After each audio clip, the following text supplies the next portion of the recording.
समय का चक्र और नियति। बहुत समय पहले की बात है। एक विशाल और हरे भरे आम के पेड़ पर कुहू नाम की एक बहुत सुंदर चिड़िया रहती थी। कुहू को अपने रंग बिरंगे पंखों और अपनी सुरीली आवाज पर बहुत घमंड था। वो सारा दिन बस पेड़ की सबसे ऊंची टहनी पर बैठकर इधर उधर उड़ती और अपनी सुंदरता की प्रशंसा करती रहती थी। उसी पेड़ की जड़ों के पास जमीन के नीचे बनी एक छोटी सी बस्ती में दक्ष नाम की एक मेहनती चींटी रहती थी। दक्ष और उसके साथी सारा दिन कड़ी धूप में मेहनत करते थे।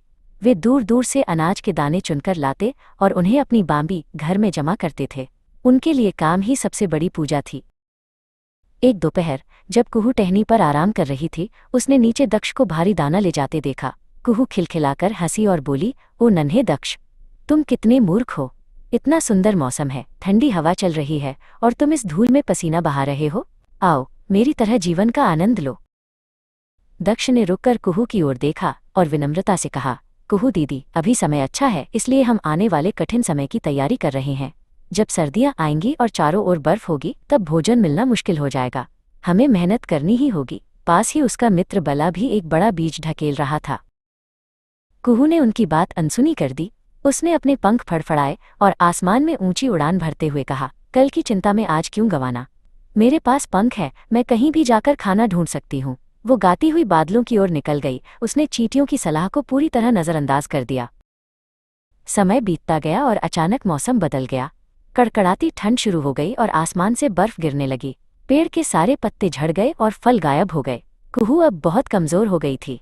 उसके चमकदार पंख अब ठंड से कांप रहे थे और उसे कहीं भी खाने के लिए एक दाना तक नहीं मिल रहा था। दूसरी ओर जमीन के नीचे अपनी गर्म बांबी में दक्ष और बला बहुत खुश थे। उनके पास पर्याप्त भोजन था जिसे उन्होंने गर्मियों में जमा किया था। वे आराम से बैठकर अनाज के दाने खा रहे थे और बाहर की ठंड से पूरी तरह सुरक्षित थे। उनकी मेहनत का फल उन्हें मिल रहा था। कुहू की हालत बद से बदतर होती गई। भूख और ठंड के कारण वह उड़ने की शक्ति खो चुकी थी। वो पेड़ की टहनी से लड़खड़ाई और सीधे जमीन पर गिर पड़ी। गिरते समय उसे दक्ष की कही हुई बात याद आ रही थी, समय हमेशा एक जैसा नहीं रहता। उसकी आंखों में पछतावे के आंसू थे। कुछ समय बाद कुहू के प्राण निकल गए। नियति का चक्र पूरा घूम चुका था। जो चिड़िया कभी चींटियों का मजाक उड़ाती थी, आज वह बेजान होकर वहीं पड़ी थी जहां चींटियां काम करती थीं। दक्ष जब अपने घर से बाहर निकला तो उसने देखा कि प्रकृति ने अपना न्याय कर दिया है। दक्ष और बला ने मिलकर कुहू के शरीर को भोजन के रूप में अपनी बस्ती की ओर ले जाना शुरू किया।